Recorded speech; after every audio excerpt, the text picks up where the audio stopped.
In the autumn of 1939, a silence fell over Europe, the kind of silence that comes just before the world breaks apart. For 2 decades, the continent had been living on borrowed time, papering over the wounds of one global war with treaties no one truly believed in. Then, in the gray dawn of September 1st, the quiet was shattered by the roar of engines crossing the Polish border. What followed would become the deadliest conflict in human history, a war that would consume 70 million lives, topple empires, redraw the map of the planet, and force humanity to confront the darkest corners of its own capacity for destruction. This is not simply a story of armies and front lines. It is the story of how a defeated nation, humiliated and economically shattered, rebuilt itself around a poisonous ideology and convinced millions to follow it into catastrophe. It is the story of an isolated island nation that stood alone against an empire stretching from the Arctic to the Sahara, refusing to surrender when surrender seemed inevitable. It is the story of a sleeping industrial giant across the Pacific, awakened by a single morning of fire at Pearl Harbor and a vast continental power in the East that absorbed blows no other nation could have survived, then turned the tide at the gates of its own capital. From the frozen trenches outside Moscow to the burning sands of North Africa, from the beaches of Normandy to the atomic devastation of Hiroshima, World War II was fought not just with tanks and aircraft, but with codes broken in secret rooms, factories converted overnight into war machines, and ordinary civilians transformed into soldiers, resistance fighters, and victims of unimaginable atrocity. How did the world allow this to happen twice in a single generation? How did 6 years of conflict reshape borders that still define our world today? And what did it cost? Not in abstract numbers, but in the lives of the soldiers who stormed beaches under machine gun fire, the families torn apart by occupation, and the millions who never came home. This is the complete history of World War II, from the ashes of one war to the birth of a new global order. The story of World War II does not begin with gunfire. It begins with a signature, a single moment in the Hall of Mirrors at the Palace of Versailles on June 28, 1919, when German representatives, under protest, signed a treaty that would shape the next 20 years of European history. The Treaty of Versailles stripped Germany of territory, military capability, and colonial possessions, and imposed crushing reparations that the fragile new Weimar Republic could barely hope to pay. To the French and British, who had bled an entire generation into the mud of the Western Front, these terms felt like justice. To many Germans, they felt like betrayal, a humiliation imposed not on the battlefield, where the German army had largely held its lines until the final months, but on paper by politicians far from the front. This sense of injustice, the so-called stab-in-the-back myth, took root in German political culture throughout the 1920s. Hyperinflation devastated the middle class in 1923, wiping out savings and turning lifetimes of work into worthless paper. Though the economy stabilized briefly under the Dawes Plan and a fragile period of prosperity followed, the foundations remained unstable.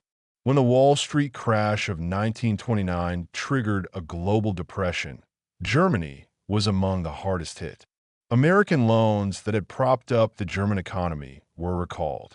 Unemployment soared past 6 million. Banks collapsed. And into this vacuum of despair stepped a failed Austrian painter and decorated World War I corporal named Adolf Hitler. Hitler's National Socialist German Workers' Party, the Nazis, had been a fringe movement throughout the 1920s, briefly attempting a failed coup in Munich in 1923 that landed Hitler in prison, where he dictated his political manifesto, Mein Kampf. But the economic catastrophe of the early 1930s transformed the party's fortunes. Hitler offered simple, brutal explanations for Germany's suffering. The Treaty of Versailles, the communists, and most viciously, the Jewish population, who were scapegoated as the architects of Germany's humiliation. By 1932, the Nazi Party had become the largest party in the Reichstag. In January 1933, President Paul von Hindenburg, under pressure from conservative elites who believed they could control Hitler, appointed him chancellor. What followed was a swift and methodical dismantling of German democracy. The Reichstag fire in February 1933 provided the pretext for emergency powers. The Enabling Act of March 1933 allowed Hitler to rule by decree. Political opponents were arrested, imprisoned in newly constructed concentration camps, or killed outright. The Night of the Long Knives in 1934 eliminated rivals within his own party and secured the loyalty of the army. By August 1934, following Hindenburg's death, Hitler held absolute power as both chancellor and head of state, a position he called Führer. Hitler's foreign policy unfolded with calculated audacity, testing the resolve of Britain and France at every step. In 1935, he announced the reintroduction of military conscription and the existence of the Luftwaffe, both explicit violations of Versailles. The other European powers protested, but took no meaningful action. In 1936, German troops marched into the Rhineland, a demilitarized zone under the treaty, and again the Western democracies, exhausted by the previous war and gripped by pacifist sentiment among their populations, did nothing. That same year, Hitler dispatched military support to Francisco Franco's nationalists in the Spanish Civil War, testing new weapons and tactics, including the devastating use of air power against civilian populations, most infamously at Guernica. The policy that would come to define this period was appeasement. The belief, held particularly strongly by British Prime Minister Neville Chamberlain, that Hitler's demands, while aggressive, were limited and could be satisfied through negotiation, thereby avoiding another catastrophic war. In March 1938, Germany annexed Austria in the Anschluss, uniting the two German-speaking nations against the explicit prohibition of Versailles. Austrian crowds, far from resisting, often greeted German troops with enthusiasm. The annexation went unchallenged. Hitler's next target was Czechoslovakia, specifically the Sudetenland, a region with a substantial ethnic German population. Hitler claimed these Germans were being persecuted and demanded the territory be ceded to Germany. As tensions escalated toward the brink of war in September 1938, Chamberlain, French Premier Édouard Daladier, Hitler, and Italian dictator Benito Mussolini met in Munich. The resulting Munich Agreement allowed Germany to annex the Sudetenland without Czechoslovak consent or representation at the talks. Chamberlain returned to Britain proclaiming he had secured peace for our time. Winston Churchill, then a backbench member of Parliament with little political power, warned that Britain had suffered a total and unmitigated defeat and that the reckoning was merely delayed, not avoided. The Munich Agreement proved to be the high point of appeasement and its ultimate failure. In March 1939, in direct violation of his assurances at Munich, Hitler ordered the occupation of the remainder of Czechoslovakia. This act, eliminating an independent nation entirely rather than merely annexing ethnic German territory, shattered the illusion that Hitler's ambitions were limited to uniting German peoples. Chamberlain's government, finally recognizing the pattern, issued a guarantee to Poland, the next obvious target, promising military support if Germany invaded. Hitler, however, had secured what he believed was the decisive diplomatic victory.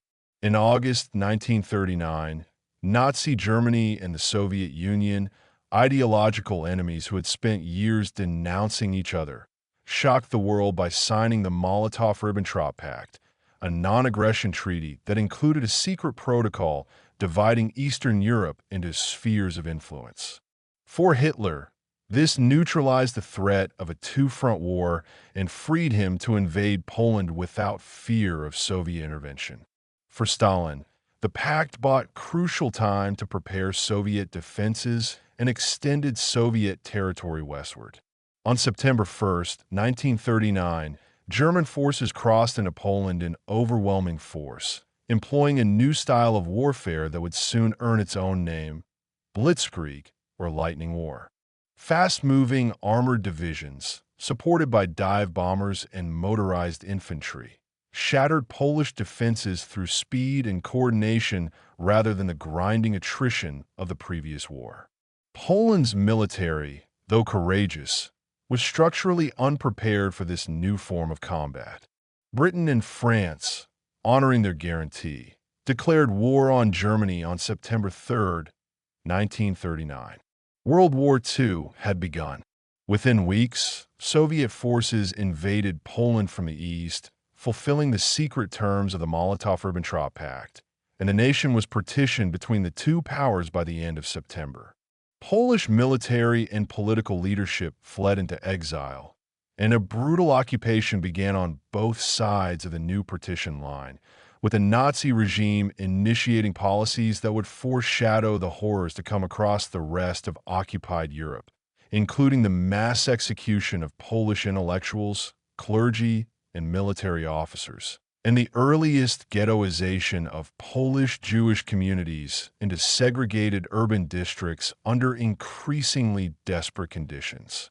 The Soviet occupation in the East brought its own form of repression, including mass deportations of Polish citizens to labor camps in Siberia and Central Asia, and the infamous Katyn massacre in the spring of 1940, in which thousands of captured Polish officers, intellectuals, and civic leaders were executed by Soviet secret police, a crime the Soviet government would deny for decades afterward. The era of uneasy peace that had defined the interwar years was over. What lay ahead was a conflict that would dwarf even the catastrophe of 1914 to 1918, and the world had no idea how far it would spread or how long it would last. After the conquest of Poland, an eerie calm settled over the Western Front.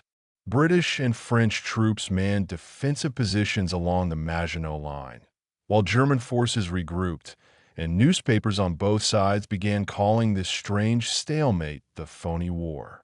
But the calm was deceptive. While the West waited, the Soviet Union, exercising the rights granted under the Molotov-Ribbentrop Pact, invaded Finland in November 1939. The Finns fought with extraordinary resilience in the brutal Winter War, exploiting the forested terrain and Arctic conditions to inflict disproportionate casualties on the larger Soviet force. Though Finland was ultimately compelled to cede territory in the peace settlement of March 1940. The poor performance of Soviet forces against a much smaller nation convinced Hitler that the Soviet military was weak and ripe for future conquest, a miscalculation that would have catastrophic consequences within 2 years. In April 1940, the phony war ended abruptly when Germany invaded Denmark and Norway, securing access to Norwegian ports and the iron or supplies critical to German industry. Denmark fell in a single day. Norway resisted longer with British and French assistance, but by June, German forces controlled the country. Then, on May 10, 1940, Germany launched its long-anticipated offensive in the West, invading the Netherlands, Belgium, and Luxembourg simultaneously, while the main armored thrust under General Heinz Guderian executed the daring Manstein Plan, driving through the supposedly impassable Ardennes forest and outflanking the Maginot Line entirely. The speed of the German advance stunned the Allied commanders.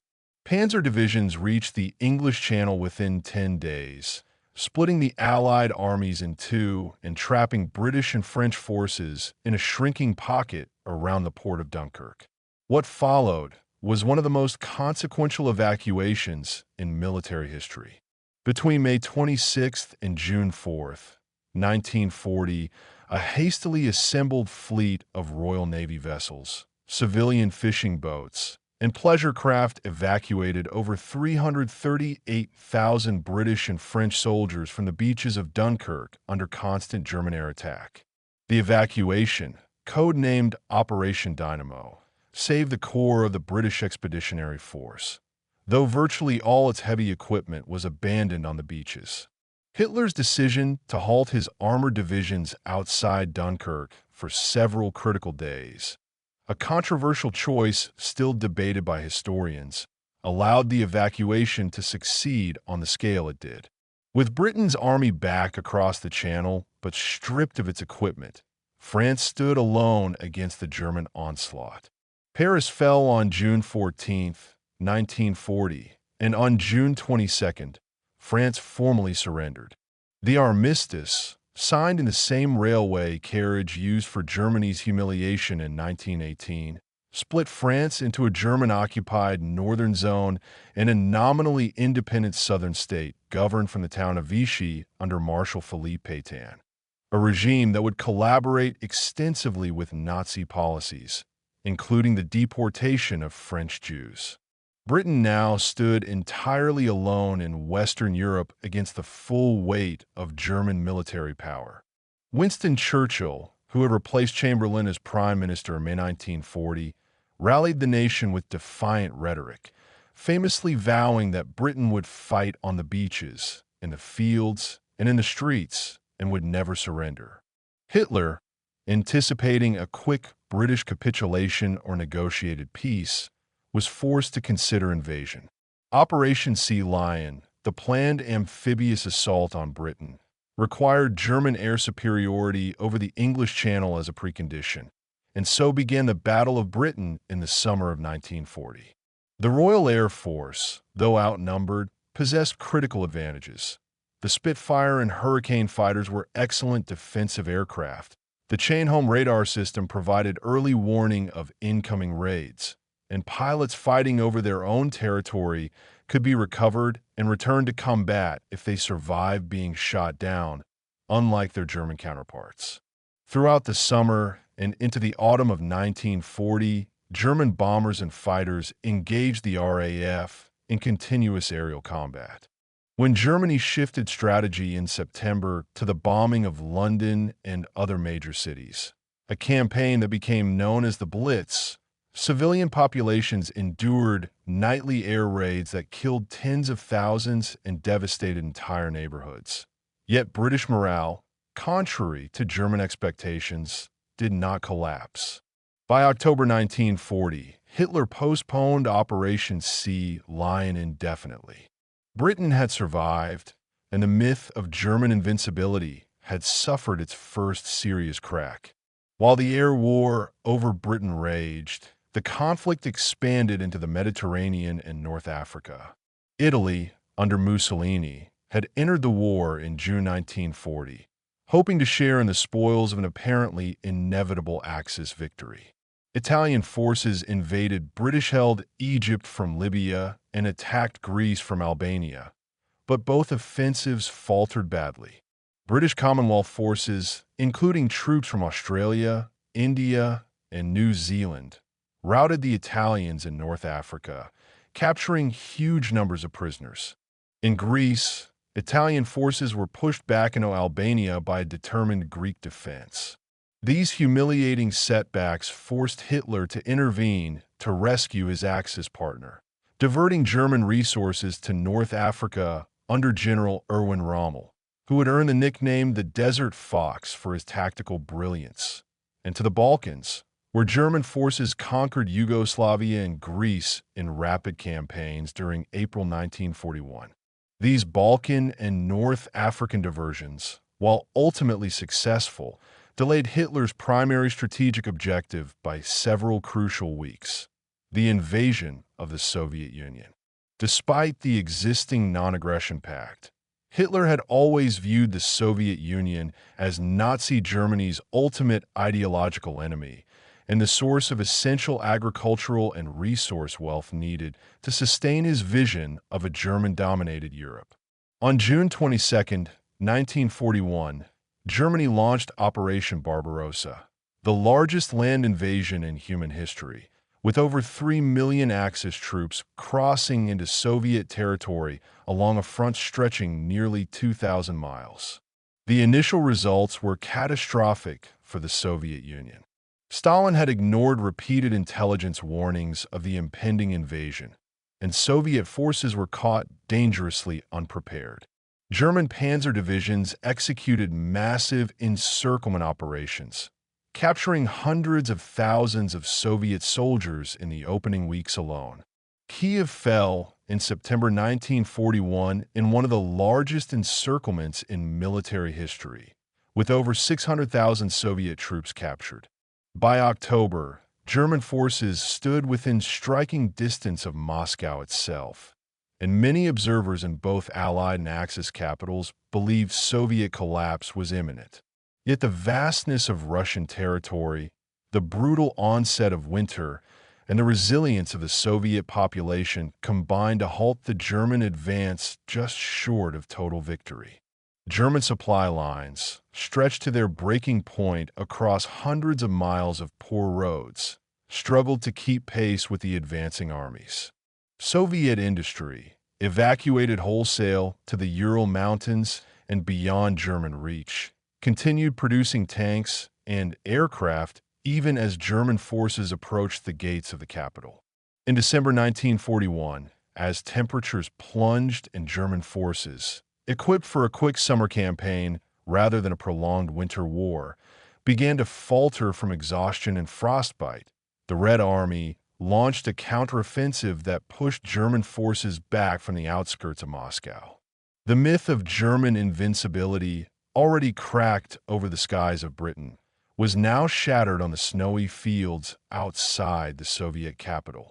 The war that Hitler had hoped to win in a matter of months would instead become a grinding war of attrition on a scale the world had never witnessed. On the morning of December 7th, 1941, the war that had until then remained largely confined to Europe, North Africa, and the Atlantic exploded into a truly global conflict. Japanese carrier-based aircraft launched a surprise attack on the United States Pacific Fleet at Pearl Harbor, Hawaii, sinking or damaging numerous battleships and killing over 2,400 Americans in under 2 hours. Japan's motivations were rooted in its expansionist ambitions across East Asia and the Pacific, ambitions that had already produced a brutal war in China since 1937, and its desperate need for the oil and raw materials that American economic sanctions, imposed in response to Japanese aggression, had cut off.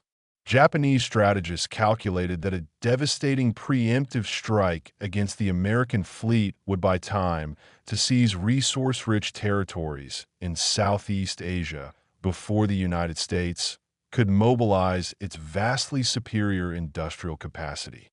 The attack achieved tactical surprise, but proved to be a strategic catastrophe for Japan. The United States, which had maintained an official policy of neutrality despite providing material support to Britain through the Lend-Lease program, declared war on Japan the following day.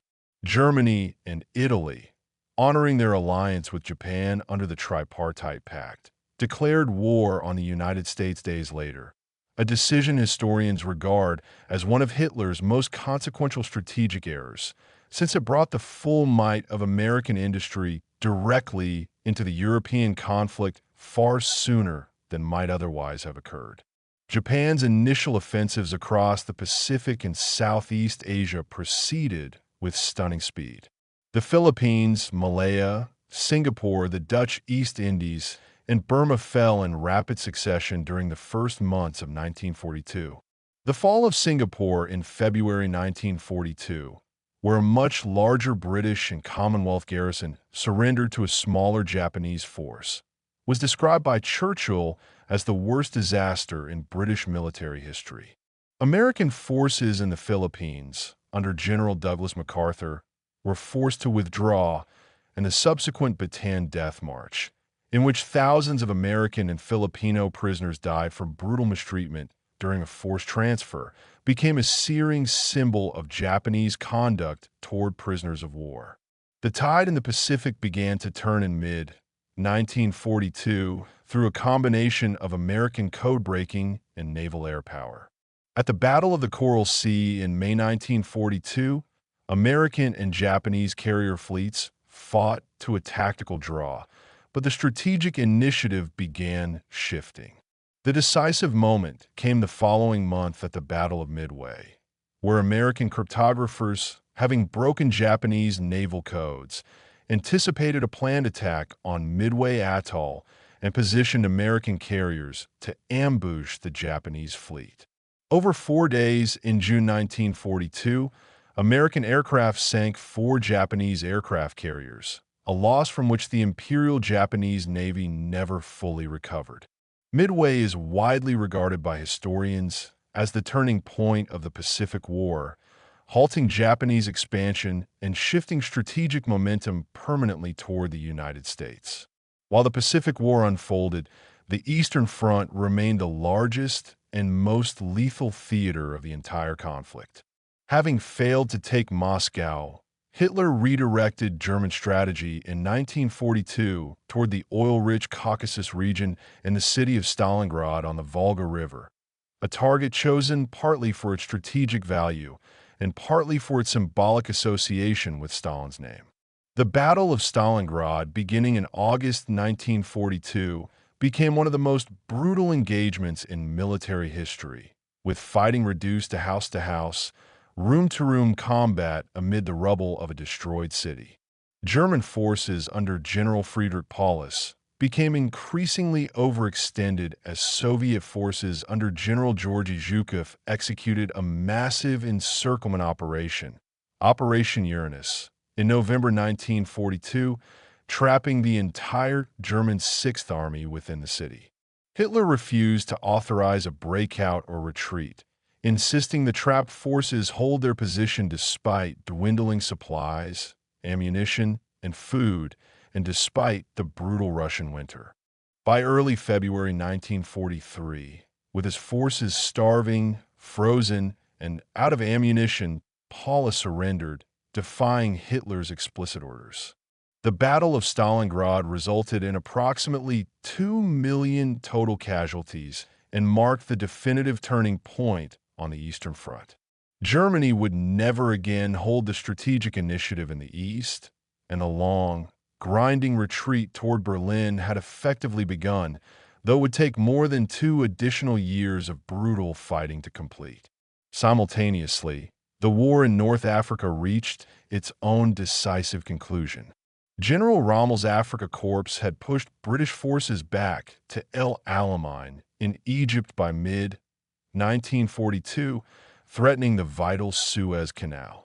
In October and November 1942, British General Bernard Montgomery launched a major offensive at the Second Battle of El Alamein, decisively defeating Rommel's forces and beginning a steady Axis retreat westward across Libya. Simultaneously, American and British forces landed in French North Africa in Operation Torch, catching Vichy French forces by surprise and opening a second front against Axis positions in the region. Squeezed between advancing Allied forces from both east and west, Axis forces in North Africa surrendered in May 1943, eliminating Axis presence on the continent entirely and opening the path for an Allied invasion of Italy. The Battle of the Atlantic, the prolonged struggle to keep vital shipping lanes open between North America and Britain against German U-boat attacks, also reached its climax during this period. German submarines had inflicted devastating losses on Allied merchant shipping throughout 1942, threatening to strangle Britain's ability to continue the war through starvation of supplies and fuel. However, improvements in Allied technology, including radar, sonar, and the code-breaking efforts at Bletchley Park that cracked the German Enigma cipher, combined with increased numbers of escort vessels and long-range aircraft, turned the tide decisively in favor of the Allies by mid-1943. German U-boat losses mounted dramatically, and the shipping lanes that sustained both the British war effort and the eventual buildup for an invasion of occupied Europe were secured. By the close of 1943, the strategic balance of the war had fundamentally shifted. The Axis powers, having seized the initiative in 1939 and 1940 through speed, surprise, and tactical innovation, now found themselves on the defensive across every major theater. Pushed back in the Pacific, defeated in North Africa, retreating on the Eastern Front, and losing the Battle of the Atlantic. The immense industrial capacity of the United States, combined with the staggering manpower reserves of the Soviet Union and the resilience of the British Commonwealth, had begun to overwhelm what Axis military skill and early aggression had achieved. This shift was not merely military, but diplomatic and political. In late 1943, the leaders of the three principal Allied powers, Churchill, Roosevelt, and Stalin, met for the first time together at the Tehran Conference, where they began coordinating the strategy that would define the war's remaining phase, including firm commitments toward opening a major new front in Western Europe the following year. Behind the front lines, occupied populations across Europe organized resistance movements of varying scale and effectiveness, from French resistance fighters sabotaging German supply lines to Yugoslav partisans under Josip Broz Tito tying down significant numbers of Axis troops through sustained guerrilla warfare in the Balkans. Industrial production figures told their own decisive story. American factories alone were producing aircraft, tanks, and ships at a rate that German and Japanese industry, increasingly disrupted by strategic bombing campaigns and resource shortages, simply could not match. The question facing the world was no longer whether the Allies would win, but how much further devastation would be required before that victory was finally secured.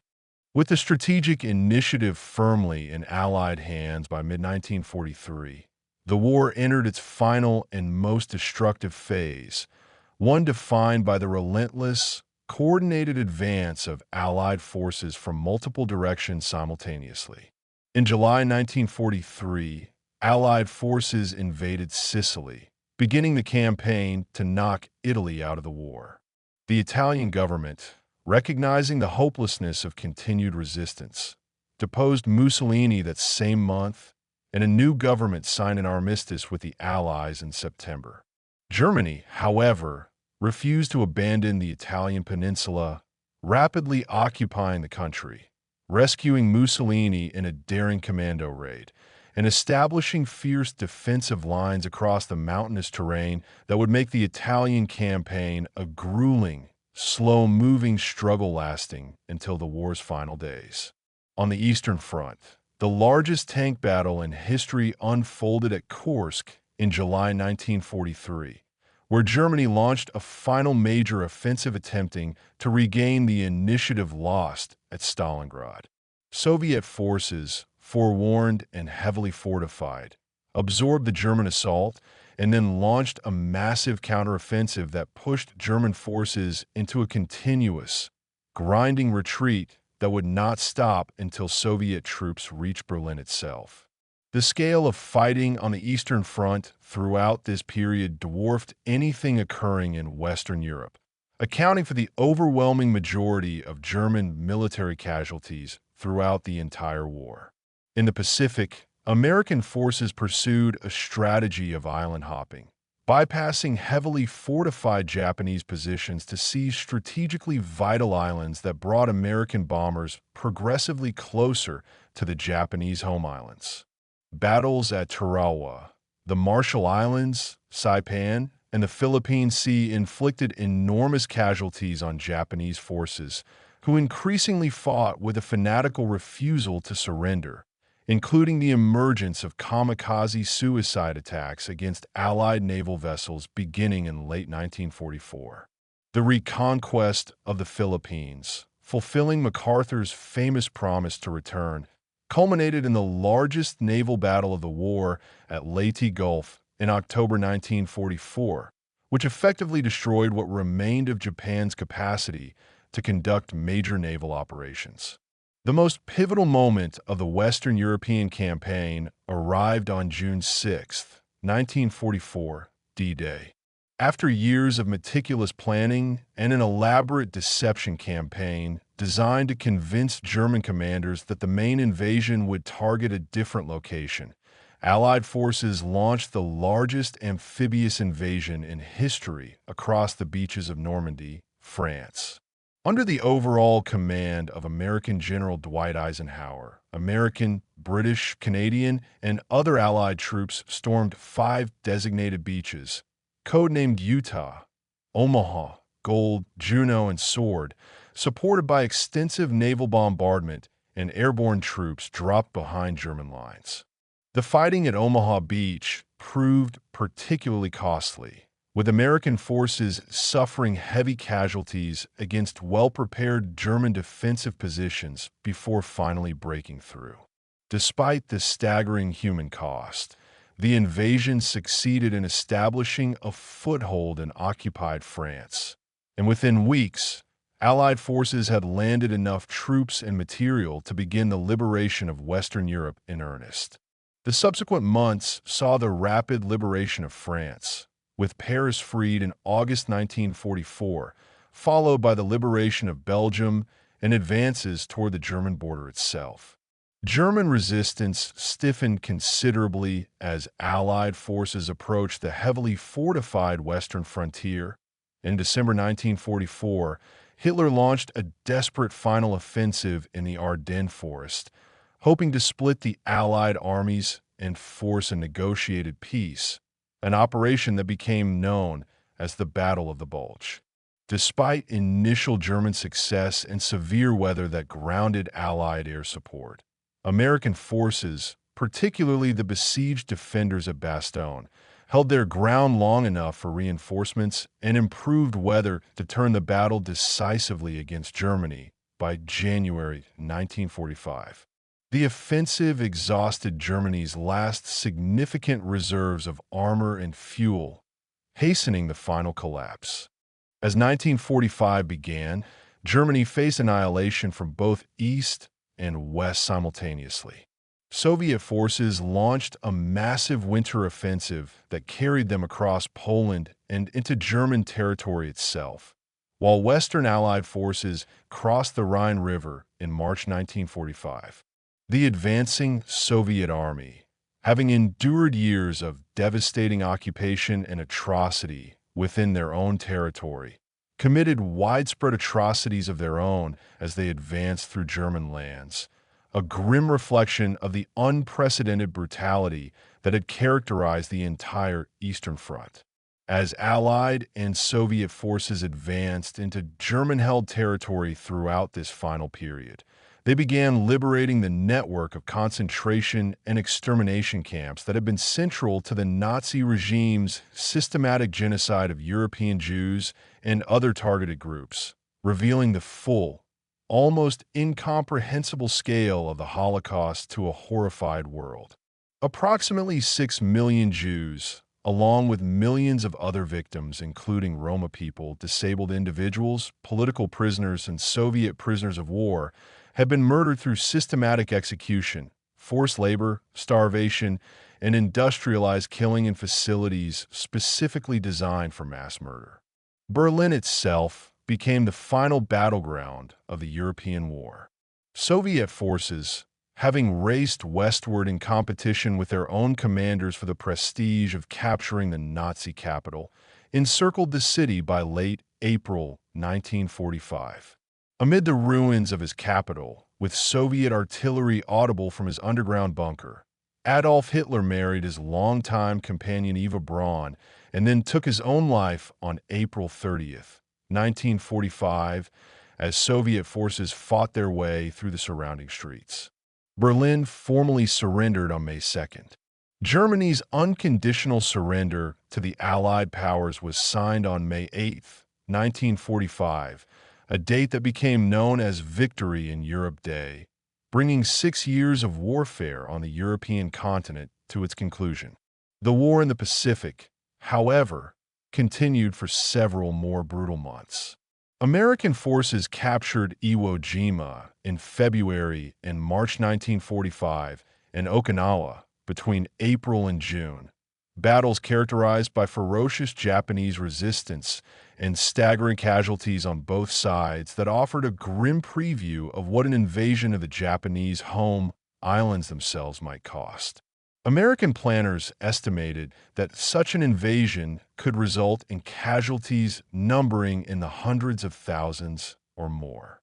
It was against this backdrop that President Harry Truman, who had assumed office following the death of Franklin Roosevelt in April 1945, authorized the use of a revolutionary new weapon developed through the secretive Manhattan Project, the atomic bomb. On August 6, 1945, an American B-29 bomber dropped an atomic bomb on the city of Hiroshima, instantly killing tens of thousands of people and ultimately causing well over 100,000 deaths from the blast, firestorm, and radiation.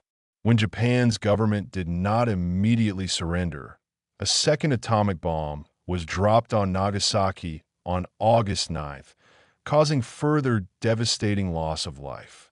The same week, the Soviet Union, honoring agreements made with its Western allies, declared war on Japan and launched a massive offensive against Japanese forces in Manchuria. Faced with the combination of nuclear devastation and Soviet entry into the Pacific War, Emperor Hirohito made the unprecedented decision to intervene directly in the government's deliberations, announcing Japan's surrender on August 15, 1945. The formal surrender ceremony took place aboard the USS Missouri in Tokyo Bay on September 2, 1945, finally bringing the deadliest conflict in human history to its conclusion. The cost of World War II defies easy comprehension. Estimates of total deaths range from 60 to 85 million people, encompassing military personnel, civilians killed in bombing campaigns and ground combat, victims of the Holocaust and other genocidal policies, and those who perished from war-related famine and disease. Entire cities across Europe and Asia lay in ruins. Yet from this devastation emerged a fundamentally reordered global order. The United States and the Soviet Union emerged as the world's two dominant superpowers, setting the stage for the decades-long ideological and geopolitical confrontation of the Cold War.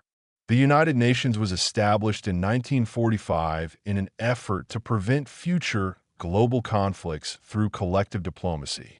European colonial empires, already weakened by the war's strain on their resources and legitimacy, began the long process of dissolution that would reshape Africa and Asia over subsequent decades. The world that emerged from the rubble of 1945 was, in nearly every respect, fundamentally different from the one that had existed before the first shots were fired in Poland 6 years earlier, and the lessons, warnings, and consequences of that conflict continue to shape international relations to this very day.